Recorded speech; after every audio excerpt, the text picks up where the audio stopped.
complejidad que tienen los miocitos en su estructura y qué es lo que determina la fuerza de contracción de cada fibra membrana.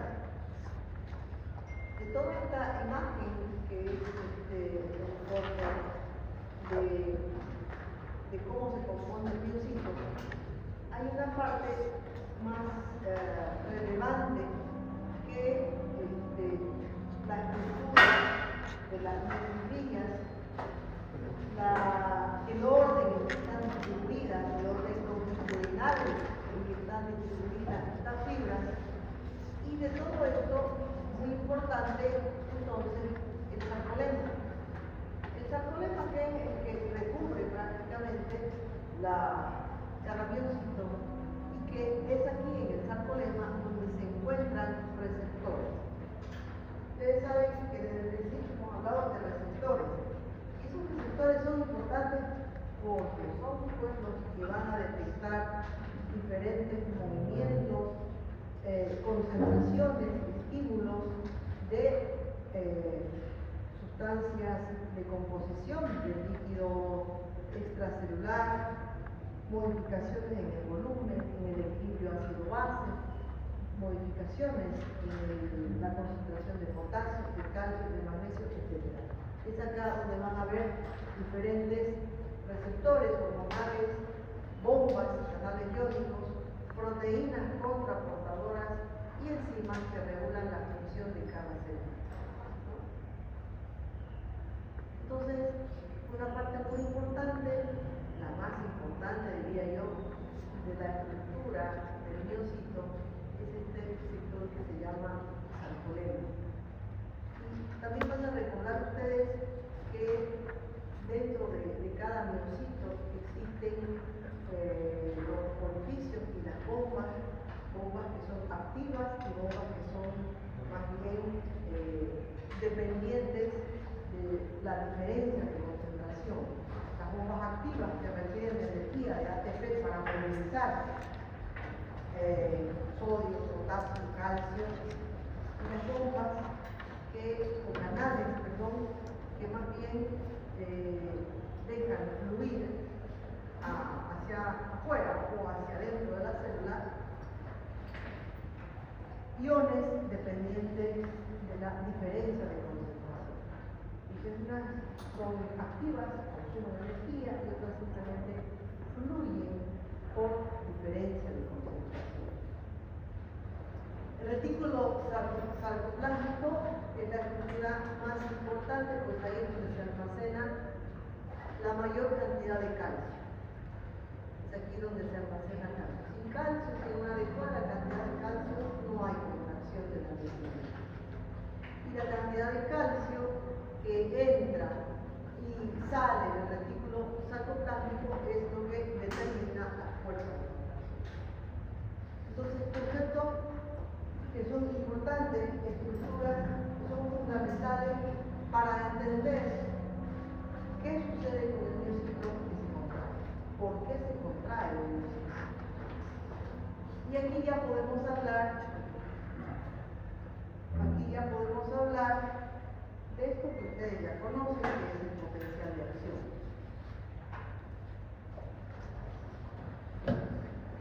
Entonces, esta imagen de potencial de acción, estoy segura que no han aprobado fisiología si que no han entendido o no saben lo que sucede en este potencial de acción, que no es más que la membrana celular, en este caso del miocito, que sufre una despolarización.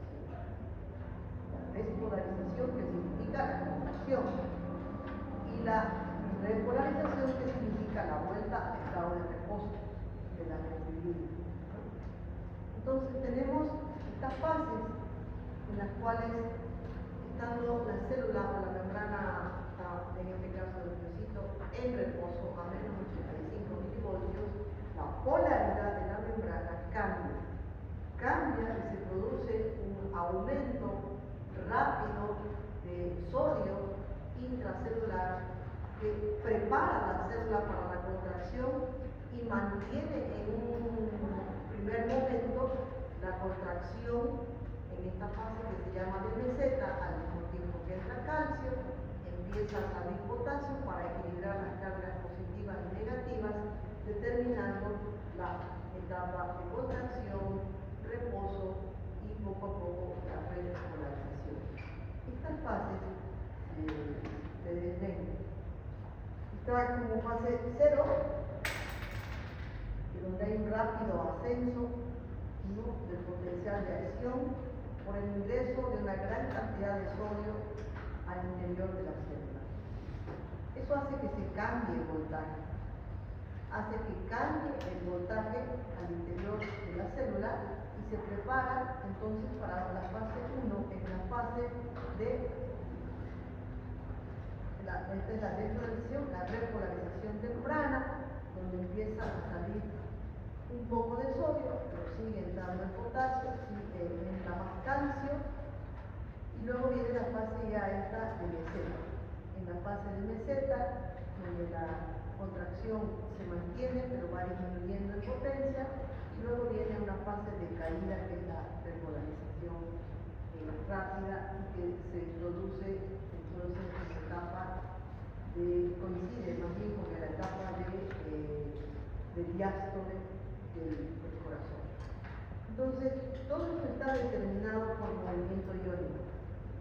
El movimiento iónico que inicia esta primera etapa del potencial de acción es el ingreso de sodio al interior de la célula. Ya en la fase de meseta hay ingreso de calcio, ¿no?, y al final, en esta fase de caída de la repolarización, fase lenta y fase rápida de la repolarización, entonces se produce a que se cierran los canales de calcio y se abren los canales de potasio para restituir el equilibrio de cargas, principalmente por el ingreso y la salida de sodio y de potasio. Entonces, entender lo que es el potencial de acción desde el punto de vista de la contracción miocárdica es muy importante, porque el potencial de acción primero se produce por el gradiente electroquímico que se produce. En las diferentes etapas siempre va a haber un gradiente electroquímico que significa diferencia de concentración intracelular e extracelular de sodio, potasio y calcio.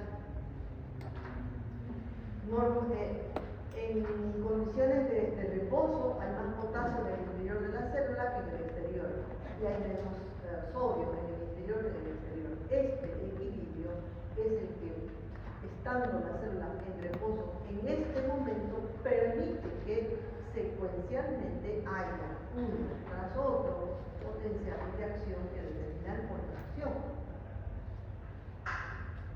El rango más importante de los canales que tiene cada neuroncito es su capacidad de apertura y cierre en respuesta a estímulos fisiológicos. ¿De quién depende que haya respuesta a estos estímulos fisiológicos? Precisamente del sarcolema, que remite cada neuroncito y que tiene receptores que van a determinar la respuesta a los cambios de concentración de estos iones. Los estímulos fisiológicos más importantes son el tiempo, el voltaje y las sustancias químicas. El tiempo, porque es importante saber que en condiciones fisiológicas tiene un tiempo preciso de despolarización y de repolarización. Y tiene un tiempo inclusive de reposo, en el que la célula va recuperando este equilibrio fisiológico. ¿Para qué? Para volver a despolarizarse. Sin ese tiempo exacto, preciso, en el cual hay ingreso, salida, equilibrio, despolarización y repolarización, se puede producir cualquier tipo de arritmias, extrasístoles, que pueden dar lugar a un latido cardíaco fallido, sin que haya un llenado diastólico eficaz o una sístole ineficaz. El el voltaje y, bueno, las sustancias químicas de las cuales depende que haya también una adecuada contracción. Volviendo a todo esto y traspolándolo a lo que es el gasto cardíaco entonces depende de un adecuado potencial de acción que dé lugar a una adecuada contracción, que estos potenciales de acción guarden sincronía, sean secuencialmente idénticos, y por supuesto del volumen que distiende y permite la contracción del miocito. Entonces vamos a entender la insuficiencia cardíaca en definición como la incapacidad del corazón para bombear una adecuada cantidad de sangre de tal manera que se satisfagan las necesidades metabólicas de todas las células y todos los tejidos. Cuando el corazón es incapaz de mantener un adecuado volumen, es que hablamos de una insuficiencia cardíaca. Esta insuficiencia cardíaca es un trastorno bastante común en la evolución de diferentes trastornos que afectan cualquiera de estos parámetros de los cuales estamos hablando. Una arritmia persistente provoca insuficiencia cardíaca. Una disminución o alteración en la fuerza de contracción va a producir insuficiencia cardíaca. Entonces, enfermedades que llevan a producir o a determinar la insuficiencia cardíaca, entre las más frecuentes la hipertensión arterial. Asociada o no a la hipertensión arterial, la enfermedad isquémica del miocardio, o sea, la cardiopatía isquémica. Me refiero a la cardiopatía por obstrucción al flujo sanguíneo del propio miocardio. Otras enfermedades que pueden estar asociadas o a la hipertensión o a una cardiopatía isquémica, las arritmias. Y dentro de la causa de la arritmia, en nuestro medio, una cardiopatía chagásica también. O sea, causas de enfermedades definidas que van a alterar precisamente cualquiera de estos factores que estamos viendo acá, la contracción, la sincronía o el volumen del corazón, van a determinar una disminución del gasto cardíaco y una insuficiente entrega de sustancias nutrientes, de oxígeno para las células, entrando ya dentro de ese concepto que es que el corazón y el gasto cardíaco va a ser insuficiente para garantizar las necesidades metabólicas de todas las células. Una vez que se inicia la insuficiencia cardíaca, una vez que el corazón empieza a tener cambios en la fuerza, en el ritmo, en el volumen, que se produzcan cambios que lleven a una insuficiencia cardíaca, cuando se establece la insuficiencia cardíaca, es un estado progresivo. Ahora tenemos muchas más herramientas para enlentecer la progresión de la falla ventricular, la progresión de la insuficiencia cardíaca. Aún así, enlenteciendo la evolución de la insuficiencia cardíaca, es progresiva, va a ser progresiva. Antes vivían 5 años, ahora viven 10, 12, 15 años, pueden vivir, pero igual se van a morir por la insuficiencia cardíaca. Entonces, es un trasplante cardíaco, ¿no? Tiene una sobrevida de 50 años a los 5, de 50% a los 5 años, tiene una alta mortalidad. Y un paciente con insuficiencia cardíaca que necesita internación, quiere decir que a pesar del tratamiento o un tratamiento inadecuado tiene síntomas de insuficiencia cardíaca y cada vez tiene que internarse, un paciente con una altísima mortalidad dentro del año de que se diagnostica la insuficiencia cardíaca. Cuando hay una disminución del gasto cardíaco que determina una insuficiencia cardíaca, cualquier tipo de lesión que determine una insuficiencia cardíaca desarrolla mecanismos de respuesta compensadora, como todo el organismo.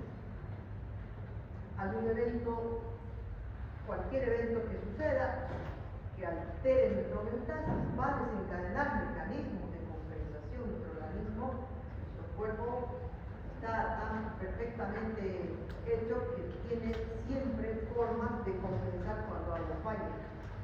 Pero en la insuficiencia cardíaca, estos mecanismos compensatorios intrínsecos o sistémicos propios del miocardio o sistémicos a nivel del sistema cardiovascular se desarrollan siempre en respuesta a que se detecte una insuficiencia cardíaca. Es decir, los mecanismos de compensación van a ser evidentes cuando haya una falla cardíaca. Al principio, el paciente tal vez no se da cuenta, o algún médico que no interpreta adecuadamente lo que el paciente está sintiendo tampoco se dará cuenta. Pero una vez que hay o se inicia la insuficiencia cardíaca, se inicia el mecanismo de compensación. Estos mecanismos de compensación, ¿qué es lo que trata de hacer cualquiera de los mecanismos de compensación?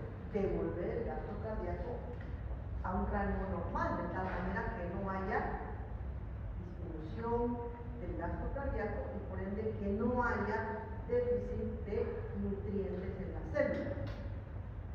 Esos mismos mecanismos de compensación, sin embargo, a largo plazo, son los que van a determinar un mayor deterioro de la función cardíaca.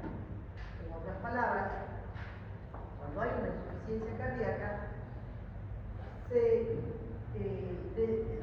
se desarrollan mecanismos de compensación que van a hacer que el corazón se esfuerce más por tener un adecuado gasto cardíaco. Pero ese corazón está dañado y darle más trabajo, esforzarlo más, va a determinar que falle más rápidamente, aún teniendo mecanismos de compensación. Entonces los mecanismos de compensación con el tiempo resultan más bien deleterios, o sea, resultan dañinos para el mismo corazón.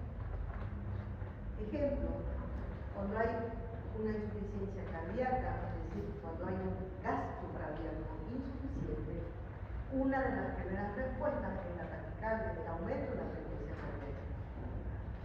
¿Qué sucede cuando aumenta la frecuencia cardíaca? Aumenta el gasto cardíaco, aumenta la fuerza a través de aumentar la frecuencia. Pero aumentar la frecuencia significa someter al corazón a una mayor frecuencia contráctil. Y si hay daño miocárdico, ese aumento en la frecuencia contráctil va a terminar provocando una falla más rápida y más intensa. Ese es un mecanismo de compensación que van a ver ustedes que en principio mejora, pero después empeora la insuficiencia cardíaca. Entonces la insuficiencia cardíaca es un síndrome clínico que resulta de diferentes trastornos cardíacos, ya sean estructurales, es decir, del propio corazón, de las posturas que lo conforman, o también funcional, por ejemplo, en el potencial de acción y en la distribución de cada ciclo cardíaco, son elementos que van a deteriorar la capacidad contráctil del ventrículo, la capacidad para llenarse o para vaciarse. Es decir, cualquier enfermedad que afecte la función del corazón como músculo, el sistema de conducción va a afectar o la sístole o la diástole. En un corazón tenemos que recordar que cuando hablamos de insuficiencia cardíaca y de estas definiciones, siempre nos estamos refiriendo al ventrículo izquierdo en primera instancia. Siempre. En un corazón normal, la estructura anatómica del corazón va a variar dependiendo de cuál es la patología o el trastorno de base, como en este caso, un engrosamiento de la pared miocárdica va a provocar una disminución del tamaño de las cavidades, izquierda y derecha, principalmente izquierda. Si hay un engrosamiento de la pared ventricular, ese engrosamiento y disminución de la cavidad ventricular va a afectar sístole o diástole. La diástole, ¿verdad? Va a haber una disminución en la capacidad de dilatación y por lo tanto una disminución en la capacidad de llenado ventricular.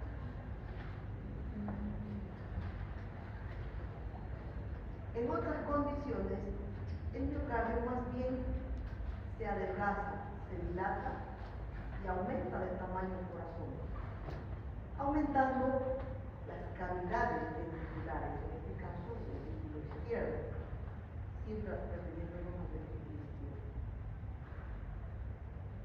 Aquí estará afectado la sístole o la diástole.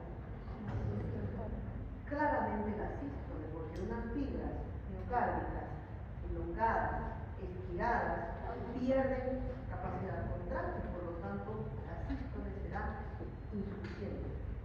¿Qué va a suceder con una sístole insuficiente? Va a haber un vaciado ventricular, un vaciamiento ventricular incompleto.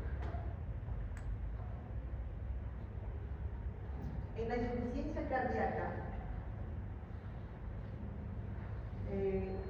el gasto cardíaco, o lo vamos a llamar también volumen minuto, gasto cardíaco o volumen minuto, es insuficiente y en primera instancia, como mecanismo de compensación, la frecuencia cardíaca tiende a aumentar como un mecanismo de compensación.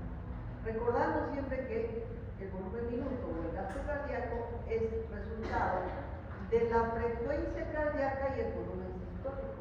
Fíjense la relación estrecha, estricta que existe entre frecuencia cardíaca y gasto cardíaco. O sea, el gasto cardíaco es dependiente de la frecuencia cardíaca. Uno de sus determinantes es la frecuencia cardíaca. El volumen sistólico es el volumen que en cada sístole inyecta el ventrículo, está regulado por la precarga, la poscarga y la contractilidad. Por eso les decía que es importante tener presente y recordar estos conceptos porque son los que van a ir modificándose en una insuficiencia cardíaca. Los síntomas de insuficiencia cardíaca están relacionados con dos trastornos derivados de la modificación de la frecuencia cardíaca o el volumen sistólico, que a su vez depende de la precarga, poscarga y fuerza de contracción. Uno, bajo volumen minuto, y dos, elevada presión de llenado. Bajo volumen minuto significa que hay una insuficiente, hay un volumen de contracción insuficiente. Y dos, elevada presión de llenado. Si el ventrículo no se vacía o está hipertrofiado, hay un aumento de presión intraventricular, o por presión o por volumen. denomina una elevada presión de llenado ventricular. Esta elevada presión de llenado ventricular va a llevar a su vez a otros cambios que van a ir manifestándose poco a poco en la insuficiencia cardíaca fisiológicamente, con los cambios fisiopatológicos y los síntomas semiológicos que va a producir un bajo volumen minuto y una elevada presión de llenado. Un bajo volumen minuto va a dar síntomas sistémicos, ¿no? Hipotensión, disnea, fatiga muscular, y una elevada presión de llenado van a dar síntomas pulmonares.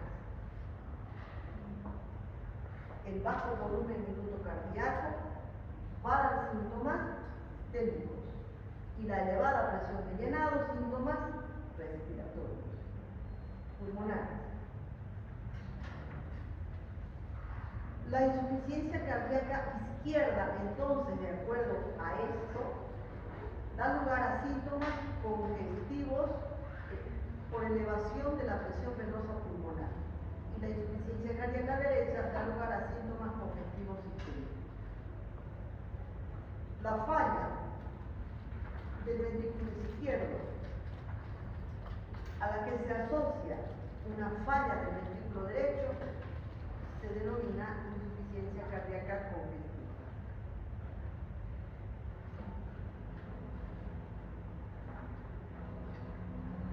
Vamos a ver que cualquiera sea la lesión de origen, la etiología, por una miocardiopatía dilatada, digamos una miocardiopatía chagásica, una cardiopatía isquémica, que dé isquemia o que curse ya con áreas de infarto y necrosis con cicatrización. Enfermedades valvulares, han visto lo importante que es la apertura y el cierre exacto, preciso de las válvulas cardíacas. La hipertensión o cualquier otro trastorno etiológico va a determinar un trastorno en el corazón, ya sea en la contracción, en el llenado, en el vaciamiento o en el llenado ventricular. Cualquiera sea la lesión inicial, va a afectar determinantes fisiológicas que son la precarga, la poscarga, la contractilidad, y va a determinar remodelación ventricular. El ventrículo, cuando empieza a tener un factor que está agrediendo constantemente y a lo largo del tiempo, por ejemplo, hipertensión arterial, isquemia miocardica, arritmias cardíacas, va a provocar cambios en el músculo cardíaco. A eso se refiere la remodelación ventricular. Y un ventrículo remodelado ya no va a tener ni la capacidad de dilatarse, ni la capacidad de contraerse adecuadamente. Por lo tanto, esto va a llevar a una disminución del gasto cardíaco. Esta disminución del gasto cardíaco determina pues que haya un bajo volumen sistólico, es decir, que haya hipovolemia, un bajo volumen sistémico. Eso determina que empiecen a aparecer síntomas como disnea, fatiga muscular, dificultad respiratoria, diaforesis, alteración en la presión, edemas y cambios en la frecuencia en que el paciente orina, es decir, cambios en la función. En este momento, cuando aparecen estos datos, estamos frente a síntomas y signos clínicos de insuficiencia cardíaca. En principio, los signos y síntomas de insuficiencia cardíaca son del ventrículo izquierdo, es decir, inicialmente comienza con un fallo ventricular izquierdo, una insuficiencia cardíaca izquierda, que se va a manifestar principalmente por síntomas respiratorios, diferentes formas de presentarse de la disnea, como ortopnea, como disnea paroxística nocturna, disnea en cualquiera de sus categorías, hipovolemia, cianosis, mareos, fatiga, diaforesis, estertores y tos nocturna. Todos estos síntomas derivan de qué? Derivan de una elevada presión de llenado y derivan de un bajo volumen químico. Todos son síntomas dependientes de esas dos alteraciones que les he mencionado. La presencia de estos síntomas nos está indicando que hay un bajo volumen, que hay hipoxia tisular, y eso se detecta. Y se desencadenan mecanismos compensadores. Esos mecanismos compensadores son respuestas que va a dar el sistema nervioso simpático, un aumento, modificando la concentración de adrenalina o noradrenalina, mecanismos compensadores hormonales y mecanismos compensadores hemodinámicos.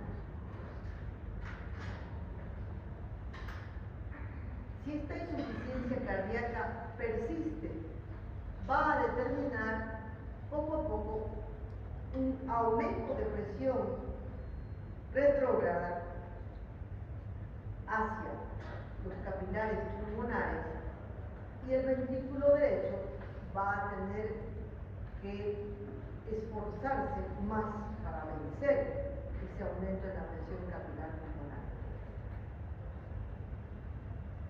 Ese aumento de la resistencia vascular pulmonar,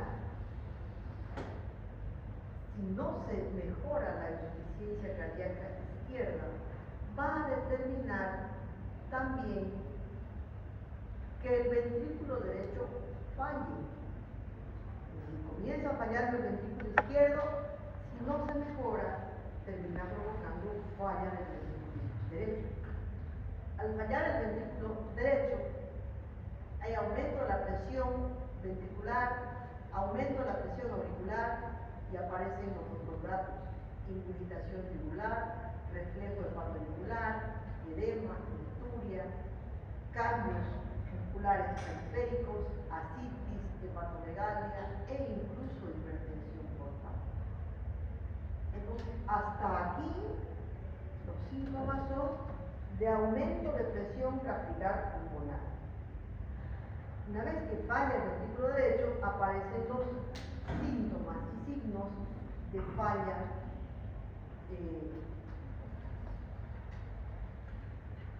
capilar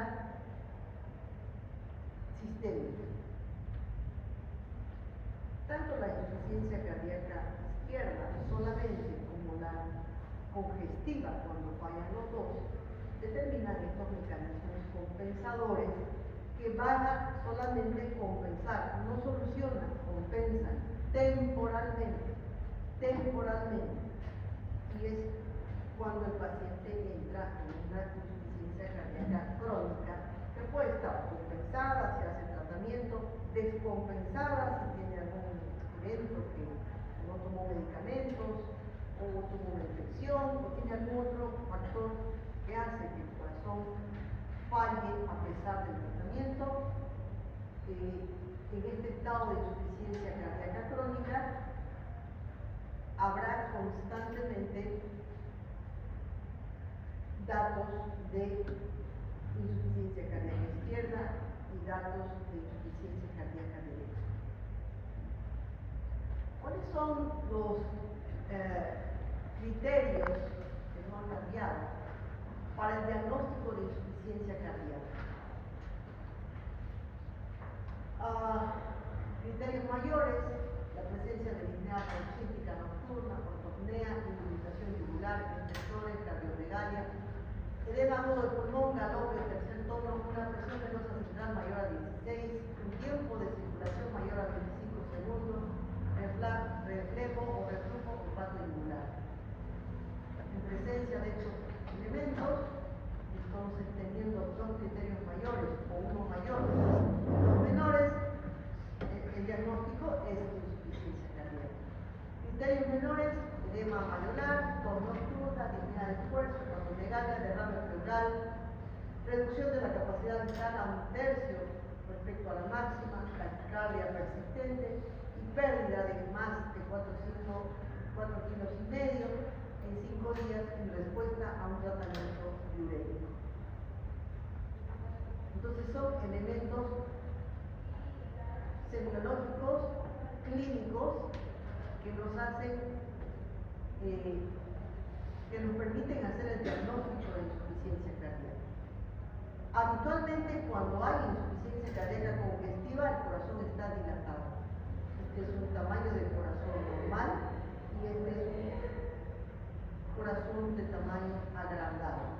Cuando falla, cuando hay una insuficiencia cardíaca congestiva, significa que ha fallado el ventrículo izquierdo, ha provocado falla del ventrículo derecho y poco a poco se va provocando una alteración progresiva en la fibra ventricular que hace que se dilata, destacando que se va rompiendo la ley del miocardio.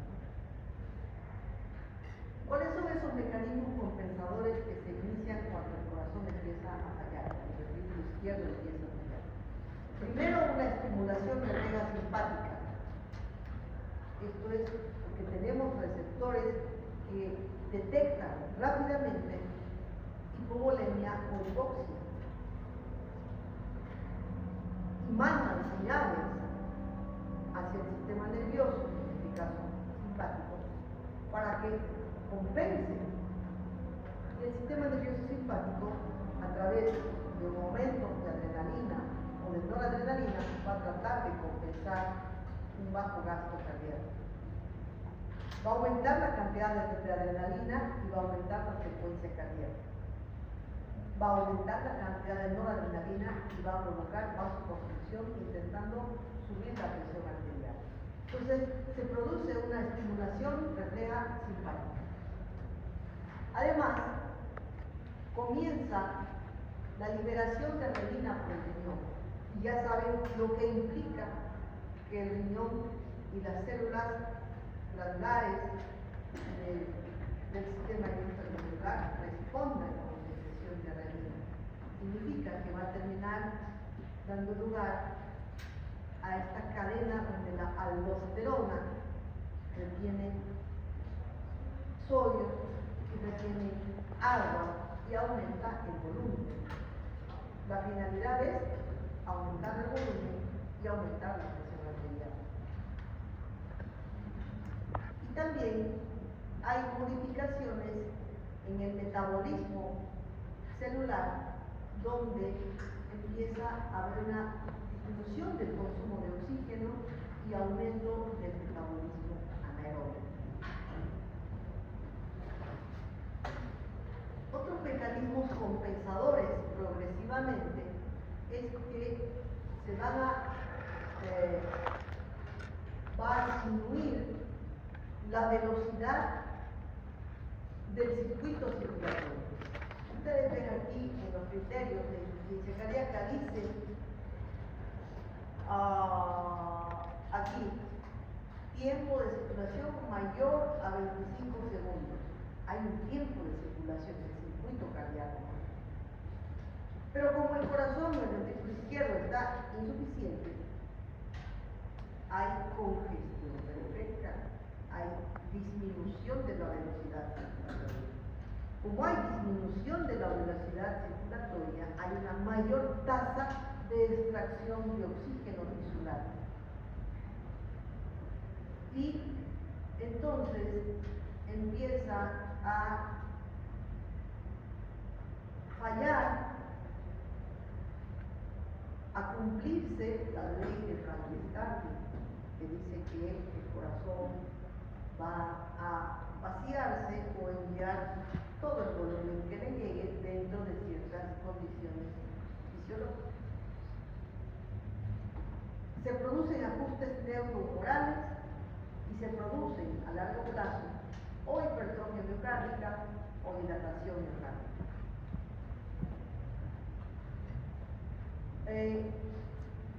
Analizando en detalle las respuestas compensadoras, la primera que aparece en realidad es la respuesta simpática. La respuesta simpática a la falla del ventrículo izquierdo, en este caso, falla cardíaca izquierda, es que si hay disminución del gasto cardíaco, va a haber disminución de la presión arterial. Esta disminución de la presión arterial va a llevar a una detección por los receptores periféricos y una estimulación refleja al simpático. Entonces va a haber un aumento de adrenalina que va a provocar aumento en la frecuencia cardíaca y aumento en la fuerza de contracción. Y va a aumentar la noradrenalina que va a provocar vasoconstricción generalizada. Es decir, los primeros cambios a la disminución del gasto cardíaco tratan de ser compensados aumentando la frecuencia cardíaca, aumentando la fuerza de contracción e intentando aumentar la presión arterial por vasoconstricción. También se activa el sistema renina-angiotensina-aldosterona. Debido a que la disminución del gasto cardíaco disminuye la perfusión tisular y obviamente disminuye la perfusión renal, y esto es detectado por las células glandulares, que son las que van a ser las encargadas de formar y almacenar renina. Se produce liberación de renina por el sistema intraglomerular, y a través de la presencia de una mayor cantidad de renina y por acción de la enzima convertasa, se transforma angiotensina 1 en angiotensina 2. ¿Qué hace la angiotensina 1? Provoca vasoconstricción, aumenta la resistencia vascular sistémica, casi lo mismo que la noradrenalina. Aumenta la resistencia vascular sistémica por vasoconstricción y aumenta la presión arterial. ¿Qué hace y qué determina este pequeño detalle acá? Que aumenta la postcarga. ¿Qué significa que aumente la postcarga? Que a un ventrículo que está con bajo gasto encima le aumentan la resistencia vascular sistémica. Es decir, una respuesta compensadora que termina provocando un mayor obstáculo. ¿Por qué? Porque aumenta la postcarga. La angiotensina 2 también va a tener como efecto, porque es vasoconstrictor básicamente, aumenta la resistencia vascular periférica, aumenta la presión arterial y aumenta la postcarga. Pero además es parte de la cadena secuencial donde determina un aumento en la secreción de aldosterona. ¿Qué hace la aldosterona? Retiene sodio y retiene agua. ¿Para qué? Para aumentar el volumen sanguíneo. Pero ese aumento del volumen sanguíneo, ¿qué hace? Aumenta la precarga. Y un aumento en la precarga, con un aumento en la postcarga, agrava la insuficiencia cardíaca, determinando una insuficiencia cardíaca congestiva. Entonces, estos mecanismos de compensación pueden funcionar en un inicio, pero determinan con el tiempo una mayor dificultad para el trabajo del corazón. Por eso es que se utiliza en el tratamiento de la insuficiencia cardíaca, ¿qué se utiliza? Se utilizan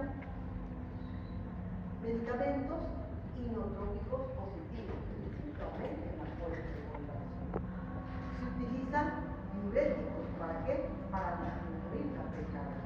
Y se utilizan vasodilatadores periféricos, ¿para qué? Para disminuir la postcarga. Así es muy fácil entender entender por qué se presenta un síntoma, un signo, y por qué un paciente con insuficiencia cardíaca está recibiendo glucemida, está recibiendo inotrópicos, está recibiendo vasodilatadores, está recibiendo inhibidores de la aldosterona, como es la espironolactona. Fácil, ¿verdad? El metabolismo anaerobio en la falla cardíaca, pues hay una disminución del gasto cardíaco y hay hipoxia tisular que hace que se aumente el metabolismo anaerobio. Este aumento del metabolismo anaerobio, en principio, aumenta la producción de ATP. Aumenta la producción de ATP, pero este aumento en la producción de ATP como fuente de energía para contracción termina siendo ineficiente, temporal y sobre todo está activado en una franca insuficiencia cardíaca congestiva o ya en un estado de shock en el cual entre un paciente.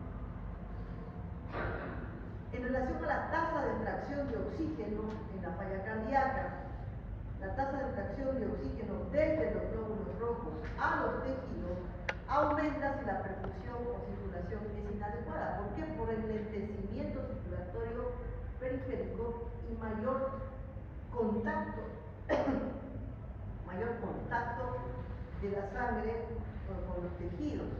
Normalmente se extrae un 30% de oxígeno a nivel periférico. Esa es la tasa de extracción. Pero se incrementa en periodos de hipoperfusión. Claro, también es un mecanismo de respuesta. Tratan de sacar más oxígeno porque necesitan más oxígeno. Sin embargo, este mecanismo a nivel periférico produce cianosis, altera el equilibrio ácido-base y a nivel miocárdico, el músculo cardíaco que necesita perfusión, más bien termina provocando una hipoperfusión constante del tejido miocárdico. ¿Qué sucede con la ley de Frank y Starling en la falla cardíaca? Entonces, si hablamos de insuficiencia cardíaca, en la cual ha habido todo este proceso que da como consecuencia un aumento en la poscarga y un aumento en la precarga, vamos a poder deducir que en la insuficiencia cardíaca aumenta el volumen residual, es decir, el ventrículo izquierdo no se vacía completamente, aumenta el volumen residual. En cada sístole, el ventrículo no se vacía completamente, queda un volumen residual. ¿Por qué? Porque su contracción es ineficiente. Como queda un volumen residual,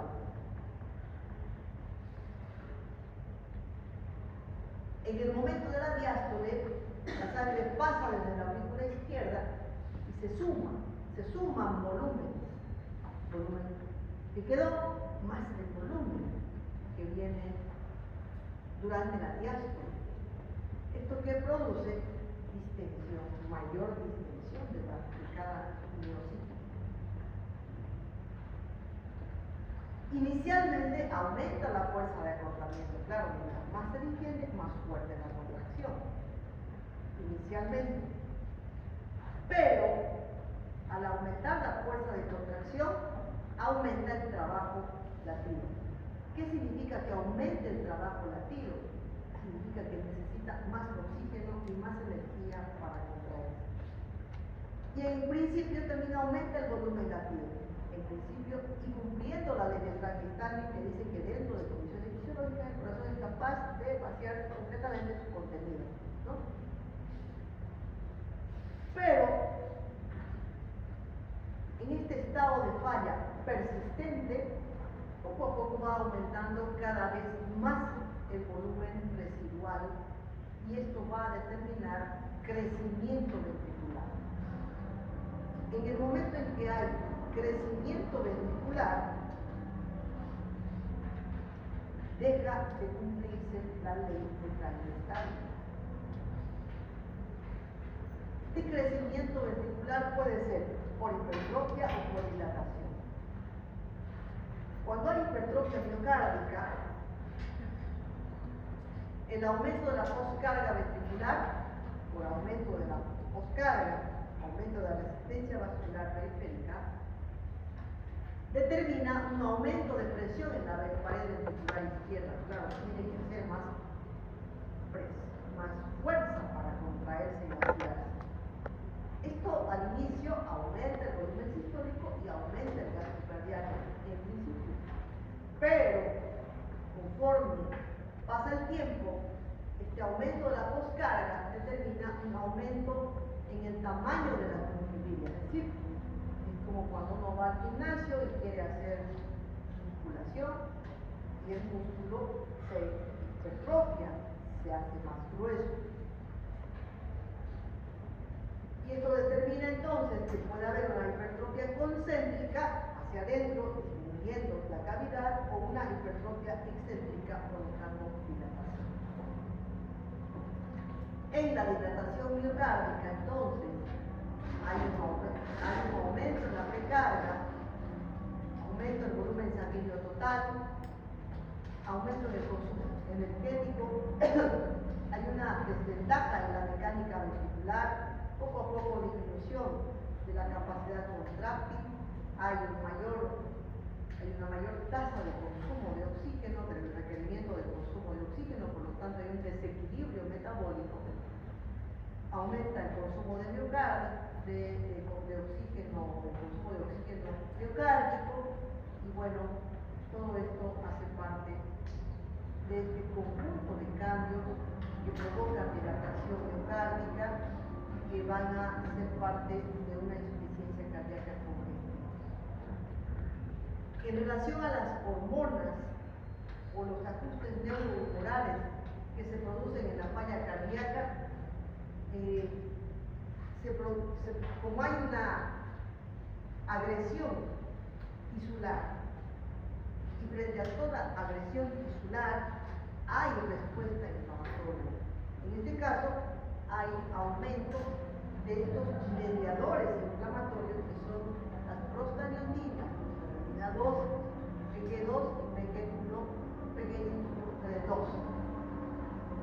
Se activa el sistema de las calicreínas, que son también sustancias parte de la respuesta inflamatoria. Aumenta el péptido natriurético auricular. Este péptido natriurético auricular es una sustancia es una hormona que se produce en la aurícula en relación al volumen auricular que contiene la aurícula, y se determina por laboratorio, ¿no? Es un laboratorio que lo pide cuando el paciente tiene insuficiencia cardíaca. Aumento del 2,3-glifosfosfiserato, disminución de factor endotelial, aumento de endothelina 1, disminución de óxido nítrico y aumento de citokina con factor de necrosis tumoral. ¿Qué es esto? Esto es activación de respuesta inflamatoria. Y ustedes saben, por lo que hemos leído en inflamación, que todo tejido que se someta a una injuria va a responder con mediadores inflamatorios. Y la respuesta inflamatoria también tiene un límite. Tiene como objetivo detener y terminar con esa injuria. Pero si no puede, ven ustedes que la inflamación crónica es más bien un estado que poco a poco va prolongando falla orgánica. Entonces, con todo esto, y hasta aquí vamos a ver esta historia clínica, y vamos a tratar de identificar, deduciendo, todo lo que este paciente tiene y lo que está sucediendo en su corazón. Vamos a ver que en este paciente con insuficiencia cardíaca hay aumento de la precarga, aumento de la poscarga, síntomas de aumento de presión capilar pulmonar, síntomas y signos presión capilar periférica. Es un paciente de 67 años, de sexo masculino, natural de Salpina, carpintero casado, 7 hijos, antecedentes de consumir bebidas alcohólicas diariamente. Es internado durante el turno por presentar dificultad respiratoria de aproximadamente 5 meses de evolución. Relata que al inicio se presentaba cuando hacía esfuerzos como martillar o usar herramientas o caminar 4 cuadras. Disnea de grandes esfuerzos o medianos esfuerzos. Posteriormente el síntoma se hizo más intenso, dificultándole caminar 1 cuadra, agravando la disnea. Es decir, el ventrículo empieza a fallar. Mecanismos de compensación empeora sus sintomatología. Incluso hasta caminar dentro de su casa. Actualmente tiene dificultad respiratoria estando en casa, incluso en su casa. O sea, ya está en ortopedia.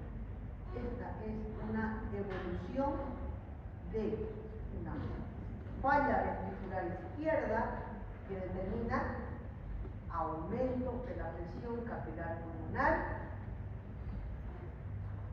congestión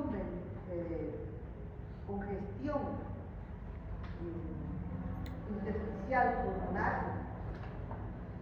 edema pulmonar, porque determina un mal intercambio gaseoso y presencia de secreciones en los alveolos y en el intersticio pulmonar. Si recuerdan edema, una de las causas que determina el edema es que es un aumento de la presión intravascular, que hace que haya un desequilibrio y escape de líquido al intersticio. Bueno, esto sucede en insuficiencia cardíaca izquierda, que hace que aumente de forma retrógrada la presión capilar pulmonar. Mientras mayor la falla ventricular, más intensos los síntomas pulmonares, como en este caso que ven ahí, ¿no? Refiere además que siente ahogo, tiene tos seca, a veces con flema blanquecina más intensa durante la noche. Bueno, la historia clínica está bastante dirigida, ¿no? Pero es lo que van a ver en un paciente con insuficiencia cardíaca congestiva. Así tal cual.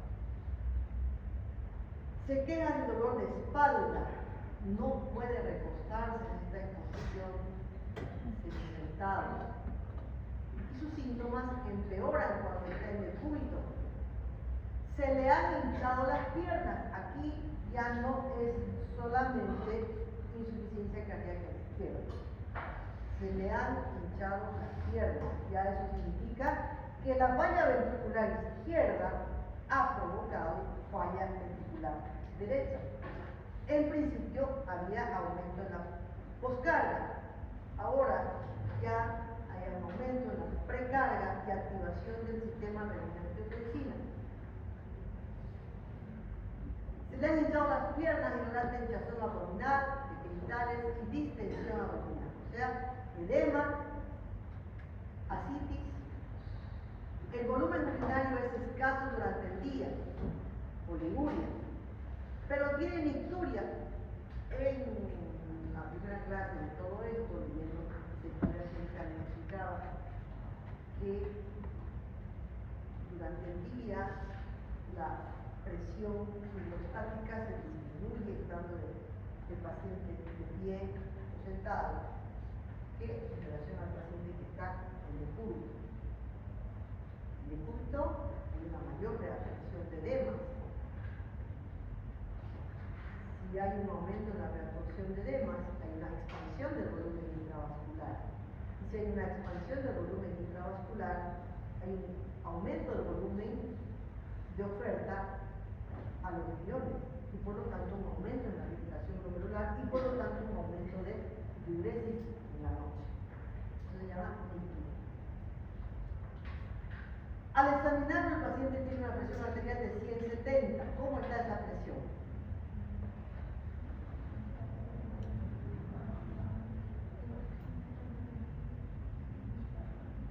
Normal, alta, baja. Normal. tiene una presión sistólica normal y tiene una presión diastólica normal. Una frecuencia cardíaca de 104. ¿Está? ¿Normal? ¿Normal o no? ¿No? ¿Está? Está taquicárdico, porque el paciente está en reposo. En 104 de frecuencia cardíaca. 28 de frecuencia respiratoria. Está disneico, ¿no? Bueno, está disneico, dice. Está disneico. Tiene aleteo nasal. ¿Saben qué es aleteo nasal, no? Es aleteo nasal. Quiere decir que la cantidad de aire que normalmente entra por las fosas nasales, así, pareciera insuficiente, entonces tiene que ampliar los orificios nasales para tener más oxígeno. La boca seca, ¿por qué estará la boca seca? Como le dificulta respirar en la boca para respirar un poco mejor. De lo que respira por la nariz es insuficiente y entonces trata de claramente entra en la definición de disnea, que es una sed de aire, ¿no? Al respirar por la boca, claro, se seca la mucosa oral. El cuello está con una irritación yugular 3 de 3. Está totalmente paletórico. Quiere decir, esto ya nos está indicando que el paciente tiene no solamente insuficiencia cardíaca izquierda, sino que tiene también una franca insuficiencia cardíaca derecha. Los pulmones con estertores crepitantes, la otra vez hablamos de los estertores, cómo se forman, qué significan los estertores. Pero los estertores tienen características en la insuficiencia cardíaca, porque podemos escuchar estertores en una neumonía. Podemos escuchar estertores en una neumonitis. Podemos escuchar estertores en una fibrosis pulmonar.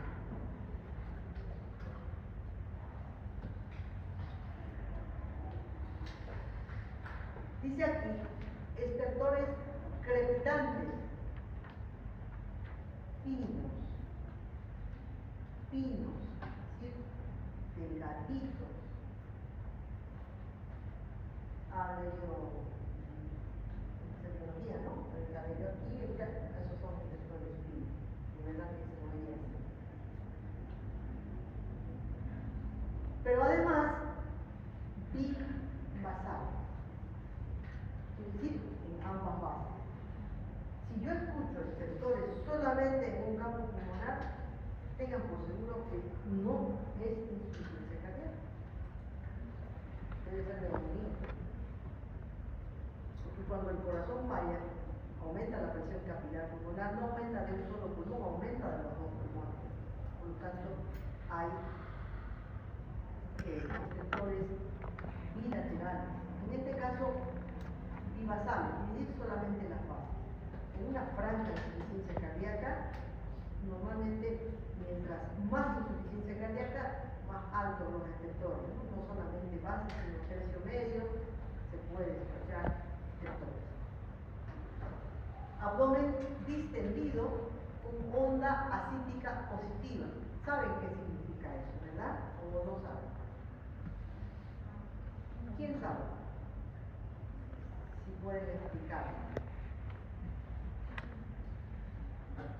Todavía no he llevado tecnología abdominal.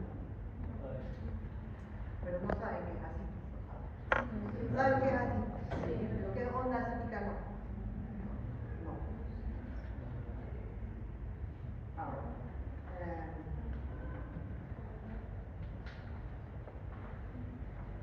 ¿Han visto pacientes? ¿Ustedes han visto pacientes? ¿Me han examinado pacientes? ¿O no? Nunca. ¿No? ¿Cómo no?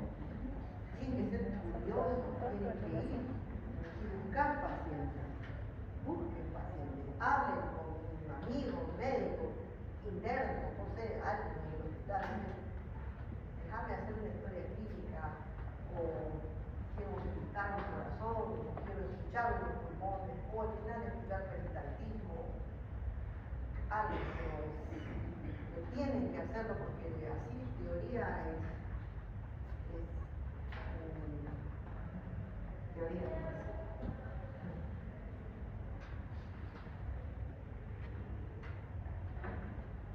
Este es un libro, ¿no?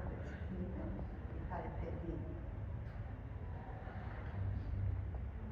Dentro de esto entendemos por asitis como la presencia de líquido en calidad abdominal.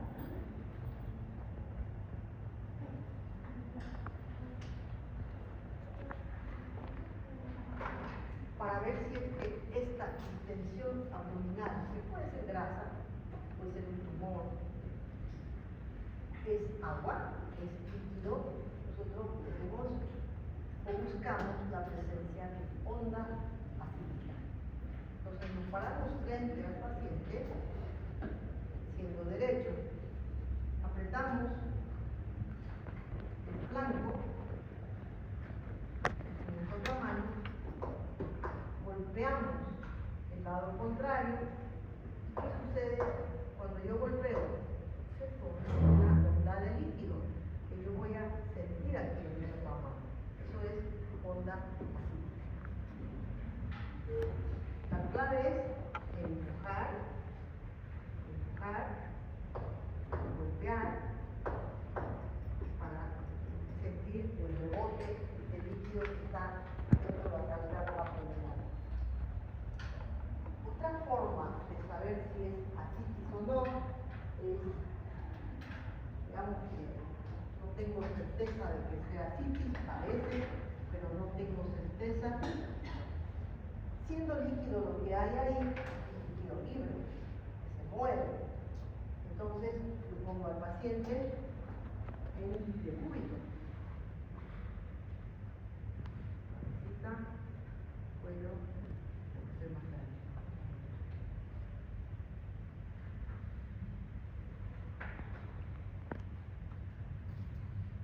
Cabeza, cuello, hombro, ombligo, abdomen.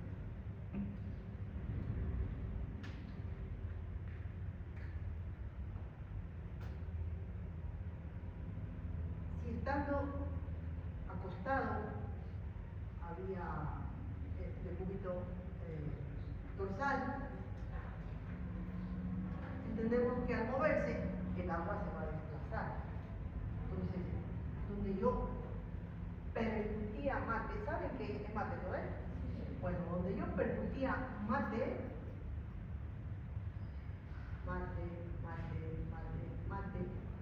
nivel de la citis, aquí hidroaéreo y aquí mate, que es líquido, ¿no? Entonces, esto se va a desplazar. Aquí yo voy a escuchar mate, voy a percutir mate, y aquí se va a vaciar, el líquido se va a desplazar. Aquí voy a escuchar hidroaéreo. Entonces, es una forma también de saber si lo que el paciente tiene de abdomen distendido es líquido o puede ser otra cosa. Más complicado los pacientes que tienen obesidad, que tienen abdomen distendido, un tumor o algo en la mujer, en fin. Pero bueno, así se sabe si es asítica o no, como onda acítica o por cambios en la matriz abdominal. Entonces, en la historia clínica, nuestro paciente tiene asitis. Dice abdomen distendido con onda acítica positiva, y esto ya ustedes han comido, edema de ambos miembros inferiores, con fobia positiva, blando, y dolor y frío.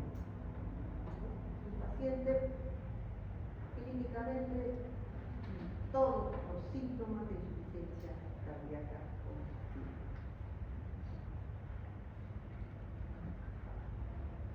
Como aquí ya lo vamos a avanzar, le voy a contar una historia nada más. Estaba yo en emergencia. emergencia con el doctor Aguilar, no sé si lo conoce el doctor Aguilar. Estábamos en emergencia y yo era, creo que era interno, era y llaman para decir que estaban enviando un paciente con insuficiencia cardíaca congestiva, que no tenía espacio en otro centro y que nosotros necesitamos con él, no lo recibamos al paciente. Nos dieron el diagnóstico. Un paciente con insuficiencia cardíaca congestiva, descompensado, etc. Nosotros nos preparamos para recibir un paciente con insuficiencia cardíaca congestiva. Y esto es importante porque tiene su aprendizaje para ustedes. Nos preparamos mentalmente para recibir un paciente con insuficiencia cardíaca congestiva. Cuando llegó el paciente, evidentemente, era un paciente que estaba con edema de miembros inferiores, tenía onda cíclica positiva, lo vimos pálido, no podía acostarse y lo internamos con el diagnóstico de insuficiencia cardíaca congestiva. Al día siguiente, a las 7 de la mañana, el pase de turno, ¿no? Claro, le dimos diuréticos, nos medicamos al paciente. Y yo leyendo la historia clínica, empiezo a leer la historia clínica y digo, paciente, tantos años de edad, tantos años,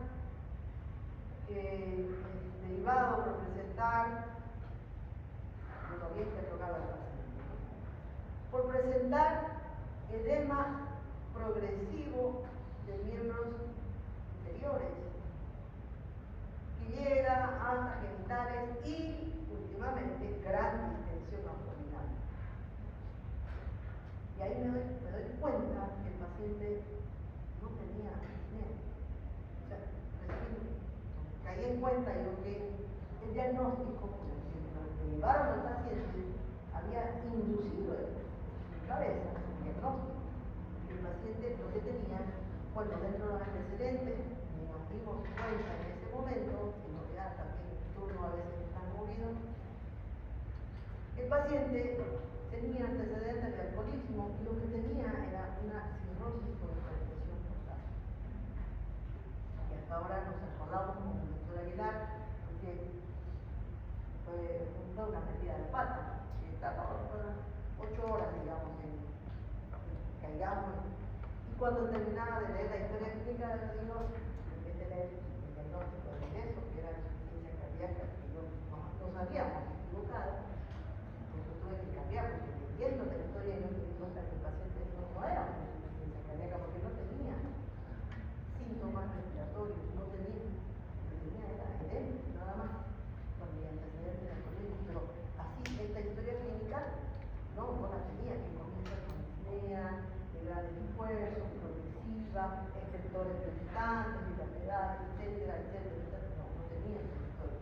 Entonces, como consejo, uno, siempre que vean un paciente, aunque tenga diagnóstico, ustedes hagan su propio diagnóstico y elaboren su propia historia clínica, porque no muchas veces yo recibo pacientes con un diagnóstico y resulta ser otra cosa. Por lo que yo hago, la mayoría de los pacientes ya han pasado siquiera por unos 3 médicos y entonces van ya para una quinta opinión, ¿no? Para ver a ver qué dice la doctora. Si uno se limita al diagnóstico que otro médico ha hecho, va a caer en el mismo error. Hagan su propia historia clínica y elaboren